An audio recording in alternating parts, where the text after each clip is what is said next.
Hello everyone, my name is Ola Zaccheus, and I have a message for you for the week beginning 1st of April 2022. And that message says, humility reverses judgment. Humility reverses judgment. I'll be reading 1 Kings chapter 21, verses 27 to 29 in the New Living Translation. But when Ahab heard this message, he tore his clothing, dressed in burlap, and fasted. He even slept in burlap and went about in deep mourning. Then another message from the Lord came to Elijah. Do you see how Ahab has humbled himself before me? Because he has done this, I will not do what I promised during his lifetime. It will happen to his sons. I will destroy his dynasty. I remember when I first read these scriptures many years ago, I was in shock when I read what God said about Ahab.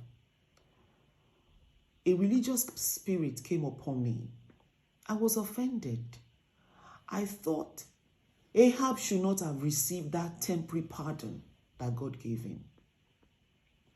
Because Ahab, in conjunction with his wife, Jezebel, had just killed an innocent man and taken over his property. They both committed murder and robbery.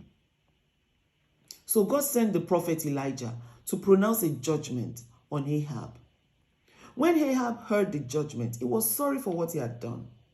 He fasted and he wore sackcloth as a symbol of his penitence and grief.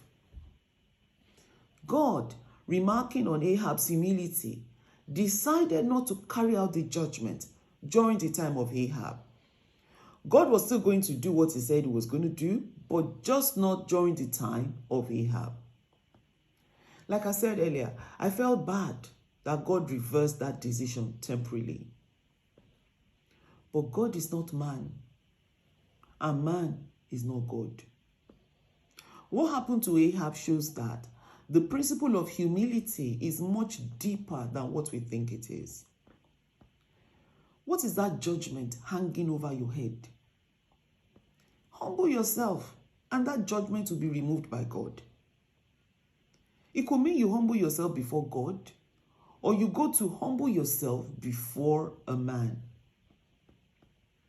When you humble yourself, you will always enjoy the mercy of God. When you enjoy the mercy of God, grace will be released to you.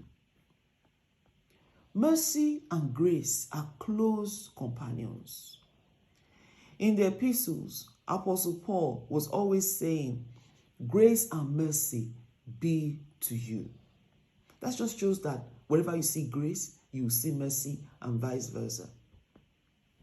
Anything we will ever be or accomplish in this life is by the grace of God. So if you have wronged someone, don't harden yourself. Go and humble yourself. Even if that person despises or disdains your efforts, God will look down from heaven to acknowledge your humility and make things right for you. I pray that you have a good week, and I wish you a happy new month. God bless you. Amen.